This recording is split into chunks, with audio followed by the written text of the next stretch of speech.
As someone who lives and works in Africa, it's very clear to me that the current global economic model is failing too many people, with over 800 million around the world living in extreme poverty. The West's obsession with economic growth, alongside the enormous overconsumption enjoyed by the wealthiest people on the planet, has also brought us all to the brink of catastrophic climate change. But the global economy has come to a crossroad. For the first time in centuries, it is the global South that is driving economic growth and societal change. I'm Doni Kanyile, and in this film, I'm going to meet people across the global South, from farmers to engineers, from economists to environmentalists. I want to try and answer the fundamental question: do we have to copy the reckless economic model of the West, or is there a way to lift millions of people out of poverty without condemning our planet to environmental destruction? Here in South Africa, I've come face to face with the real impacts of climate change for the first time. We're facing our worst drought in nearly 40 years, and this has raised several questions about the future direction of our family farm and what we can do to cope with the worsening conditions.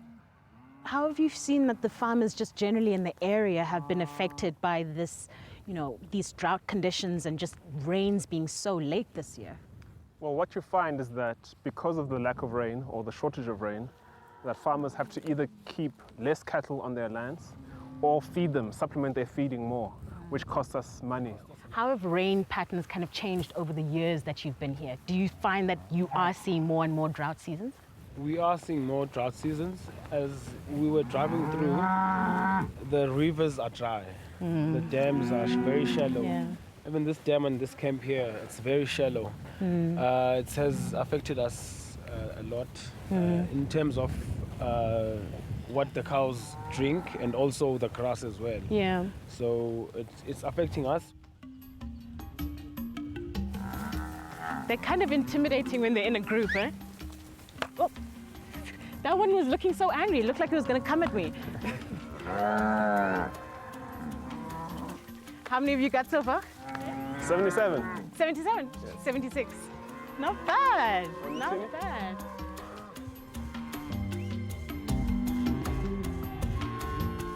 Does climate change scare you? Definitely. I'd say no one knows exactly the extent of climate change, how bad it will be. So you always have that unknown. It's a fact that you can't really understand and deal with. So you have to always react to what nature does. So it is scary.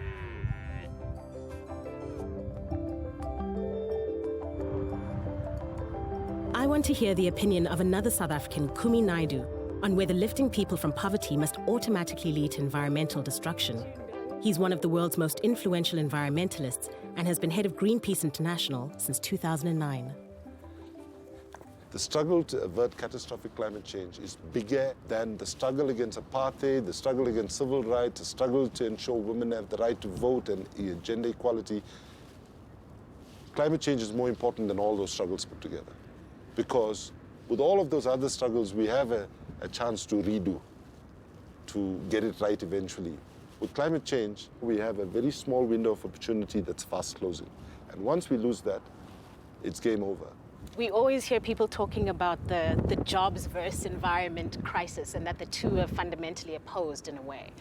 Why should people in Africa and the global South who are struggling just to feed themselves, who are struggling for water, for basic infrastructure, why should they care about a message about climate change when it feels like such an effort just to pull millions of people out of the poverty that they exist in today? Let me just be quite clear that many people who raise this question that I encounter have shown no track record for addressing poverty, right, in their lives, but suddenly it sounds like a very convenient question to actually ask, right? So I want to say that very strongly because I think that it's a very false choice that people are given about you've got to choose between development, whatever that's supposed to mean today, and addressing climate change. Bottom line is, water and food is directly impacted by climate impacts. And maybe some of our politicians are too stupid to actually see it, but let me just say, if we address the challenge of climate change in a thoughtful, strategic and innovative way, we can have a double win for both the planet in terms of ensuring that climate change is managed and development. And this is an interesting point because most people talk about the fact that it's impossible to feed as many people as we need to without farming intensively in a way that damages the earth. It's impossible to lift as many people out of poverty as we need to without resorting to nuclear or natural gas or whatever. But you're talking about having the vision to imagine different possibilities. Absolutely clean, sustainable development pathways, right, have the potential to create significantly more jobs than sticking to the dirty energy and unsafe energy. This dirty energy from fossil fuels accounts for 40% of the world's carbon emissions. And much of the resources needed to fuel this sector come from the global south, with its huge reserves of coal, oil, and gas. Yet despite this, over 1 billion people in the south still live without electricity. 304 million of them here in India. Since 2001, there's been a huge rise in the country's electricity production. However, this increase in electricity supply simply isn't reaching those who need it most. The challenge of connecting these communities to the main power grid may mean it's time to look for a greener, more affordable solution to India's energy poverty.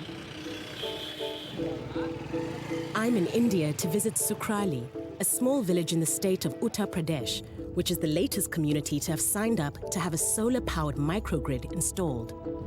We're about to meet some local villagers who are going to spend their last night with no electricity before they have their mini solar-powered grids installed tomorrow. Namaskar. Namaste.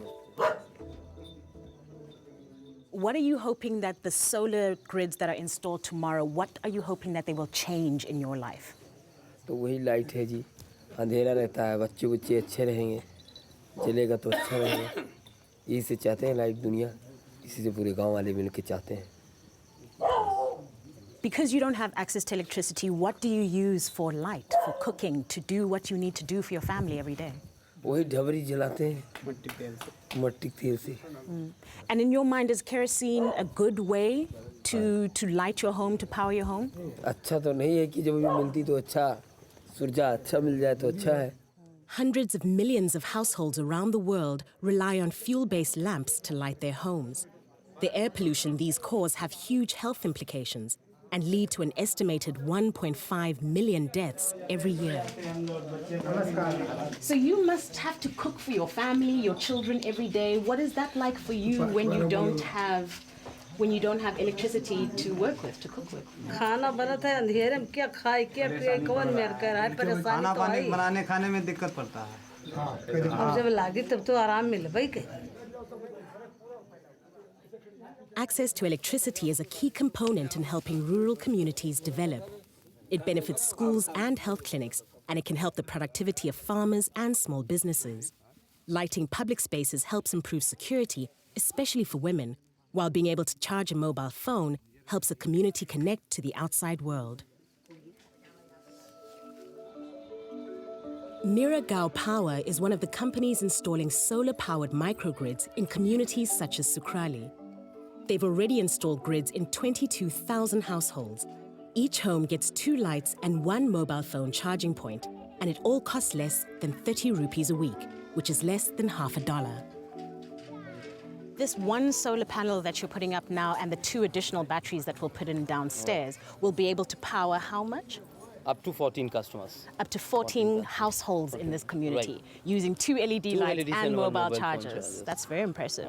This is an essential part of any country that electricity is a basic need now. Yes. You know, it's a basic need. We live in, cities, so we can access up to 24 hours of electricity. But here, after dark, they don't have any life, It's just an initiative we have taken to just add more life into their life, We saw last night how a lack of electricity can limit a community, but why do you think having access to reliable, affordable electricity is so important for especially developing communities? It's very tough for the women to just cook in the evening. They started their cooking 4 o'clock in the evening, which is generally not a time to cook. So they will cook and kids are going to study. No one is going to allow their kids to study in these kerosene vehicle lanterns. Cables are run from the solar panel to each of the households, who get to choose where to put their LED lights. All right, so the courtyard, the main communal area will be lit up? That's the standard specification. They actually choose that. They want one outside their house and one they need near their kitchen and living room. It makes sense, because when you look there, that's used for cooking. Absolutely. That's an oven, that's an oven over there. Absolutely. So this is a space of the house that's really used a lot. So once it's lit up, they can use it all night long. So this is the mobile phone charger that the family will use, and it's connected to the LED that will light up the inside of the house, and there'll be one outside of the house as well. If you have a look at the black on the walls here, this is damage from the kerosene lamps that they would have used. It's bad for the walls, but it's even worse for our bodies, especially for children who breathe that in. The solar panel charges the batteries during the day, which then turn on the lights at a preset time in the evening.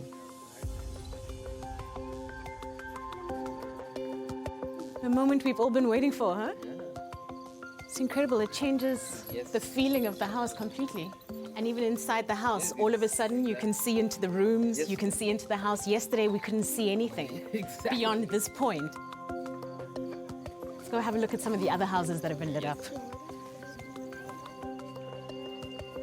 How do you feel these lights are going to change life for you? इससे हमको बदलाव लगता है कि बच्चे पढ़ेंगे, हम लोग को अच्छे से हम उजाले में रहेंगे, खाएंगे, अच्छा रहेगा. Families always had to rely on candles and kerosene lights like this, but now with these 2 LED lights, there's a whole communal space that they can use for cooking, homework, and sharing time as a family. So life should change quite a bit. Whilst projects such as solar grids can make a huge difference to communities, the reality is that if India is to develop economically without more damage to the environment, it needs strong action on the part of the government. I'm meeting with Jairam Ramesh, India's Environment Minister between 2009 and 2011, who's an outspoken critic of India's current environmental policy. When you were Environmental Minister, you were also a firm believer in growth first. That is the answer to India's development challenge. What are the personal experiences you had while as minister that changed your mind? I changed because as I traveled across the country, I saw people, first of all, I saw the public health consequences of this unbridled growth in terms of pollution, in terms of loss of forests, number one. Number two, I saw the resource base of the poor being degraded. Land, water, forests, mountains, and I said, what is this economic growth if livelihoods of the poor are going to be threatened? From 2004 to 2014, India grew at about 7.5% per year. Poverty came down, but inequality went up. So you don't want a situation where inequality is rising as well.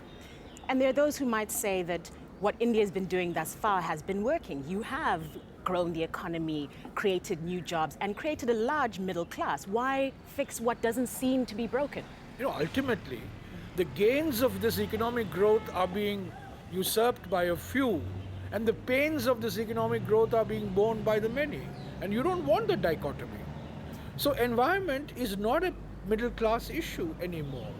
It affects the poor, it affects the marginalized, and it affects me. See, that's a consequence of pollution. Very true. That's the consequence of 8% economic growth. And with a rising middle class, also the appetite for consumption rises as well. How do you curb that appetite for consumption? You can't curb consumption. The trick, the challenge is to meet that consumption in a sustainable way. Not to repeat the American model of urbanization. Not to repeat the American model of 3 cars a family or profligate consumption of electricity. So there is a role for austerity, there is a role for sustainable development, but I don't think sustainability is going to be achieved by my telling you, don't consume. While I'm consuming, you consume. That's not possible. You speak about not following the reckless growth models of the West that we've seen. So Or isn't that the of China, key- for that matter. Or of China. But isn't part of the key then fundamentally changing the economic models that we base our countries on? Mindset. I always say it's easy to change mindsets, but it's damn difficult to change set minds. You know, your mind is set that this is the economic model, this is the way to grow, that pollution and growth are inextricably linked, that deforestation and growth are inextricably linked. That's not any longer tenable for India. My journey so far has shown me that there are environmentally friendly ways of powering communities. But having seen the impact of climate change on my own farm, I now want to explore whether feeding the world's population in a sustainable way is also possible. The rise of industrial agricultural systems in the mid-20th century, which brought high-yield crops and technological advancements, may have helped us grow enough food for the world, but it's the distribution of it that is problematic. Globally, over 800 million people are undernourished, and a third of all edible food is wasted.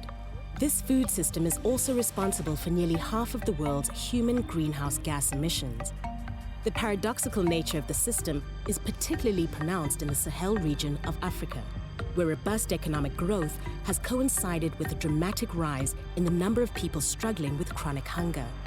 In the Sahel of Burkina Faso, I want to see how a sustainable form of farming called agroecology, using a variety of simple techniques, is being used to massively increase the yield of small-scale farmers. Chumba Borgu and Dori Antoine from Groundswell are teaching local farmers the different methods associated with agroecology. Agroecology is a system of farming using locally available natural resources to improve production, not using chemical and fertilizer or pesticide. And what are some of the benefits that you've seen amongst the farmers here in Kieri from working with these methods? Bon, il y en a beaucoup, mais principalement, on peut citer d'abord la régénération même du sol, parce que ici, vraiment, le sol est très pauvre, et que vit également la pluviométrie qui n'est plus ça, parce que ça vient tardivement et ça repart brusquement. Donc ceux qui ont pu, ça fertilise d'abord le sol, ça humidifie, ça augmente la production. So please, I'm really looking forward to learning some of these techniques. Unlike industrial agriculture, the aim of agroecology is to promote an increased peasant control over land and food production, to help promote food security rather than just growing GDP. The increase in yields has meant that agroecology is helping feed millions of people across Africa, Asia, and the Americas. This is how they prepare the soil to make the zygotes. So you create a square Yes. patch, basically. Yes. So after you've created these even-sized square patches, what do you do? They will dig small holes where the line meet to prepare the place where they will sow. This may look quite easy, but the soil is actually really hard. It's dry, so you have to put your effort into digging this hole.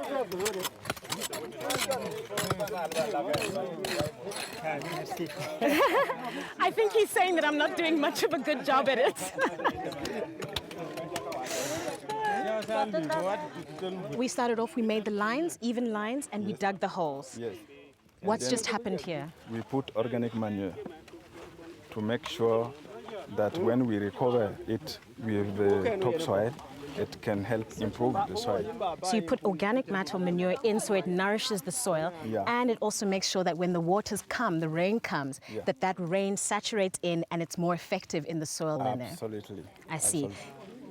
It's an incredibly sophisticated and effective way of farming, but very simple methods. Yes.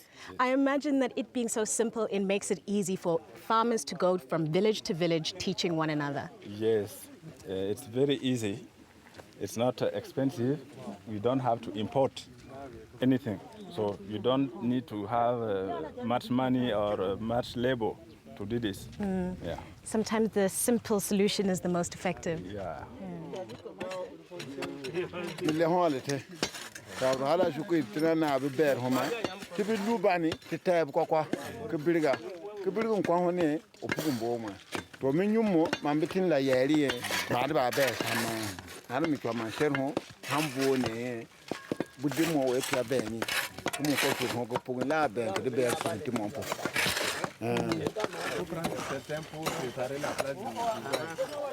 The farmers are busy creating a contour line. This is an incredibly important part in the farming methods because rain is so precious here. It either doesn't come, and when it comes, you need to find a way to retain the water as much as you can. We'll dig a line and we'll add rocks to it. This means that when the rains do eventually come, the water will flow down and it will be trapped against these rocks. It will sink into the land and it will retain the topsoil, which is critical for farming, and it also encourages grass and other crops that you plant within this area be able to grow much better and access the water. Okay, so we're about to see the half moon, which is the last technique you're showing us. So you dig out all of the soil out of the hole. So when the rain comes, this will effectively be just a pit of water. It will be a water pit where we catch the rain.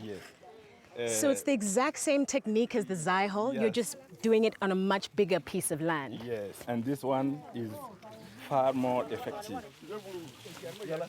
When you started planting here 3 years ago, how did you plant? What techniques did you use?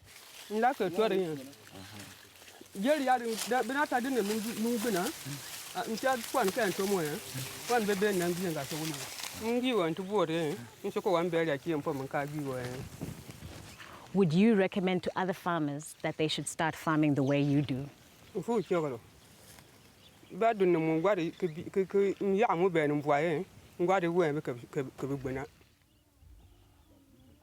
If you follow me, you'll see an example of some of the techniques we've learned about. The contour lines that we saw earlier enabled the water to be caught. If you look at the soil here, it's dry, degraded, you can't plant here. But over here, this technique has enabled water to be caught, the land is fertile and ready to be farmed. And soon, all of this will look like this, land that is arable and fertile and able to farm. By encouraging sustainable and resilient food systems, agroecological techniques such as the ones I've been shown help increase farmers' yields, which can then help add to the local economy. So these leaves are from the aubergine, the local one. The local aubergine that we saw, this one? Yes, they are very bitter. How much of this produce that we see here do you imagine would have been grown in agroecological ways? Oh, that's the way it is done. To make it available for everybody, to accessible to all the families, and this is what these smallholders are doing. You know? So the majority of produce that we see here is farmed by small-scale local farmers. Yes. And like you said, no fertilizers, no chemical inputs, just natural methods. Yeah. And this is the millet that we saw. Millet, cowpeas, maize, rice. And this rice is processed by the women. The emphasis of international development seems to be on economic growth. But surely the first step has to be feeding people, making sure that people can survive. And what we've seen over the last few days is that these agroecological methods are doing just that. The economic growth of the Global South brings with it huge opportunities for pulling millions of people from poverty. But there is the very real danger that it will just add to the extraordinary levels of inequality currently being experienced globally, while simultaneously contributing enormously to climate change. However, my journey has shown us that there is the potential for a new focus of development, and that the Global South can be at the heart of that. I've met incredible people doing incredible work. They have demonstrated that the South has the skills, the capacity, and the desire to enact real change, to pull people out of poverty whilst also protecting our planet. The West followed one route, and we know where it leads. Now we must forge our own path.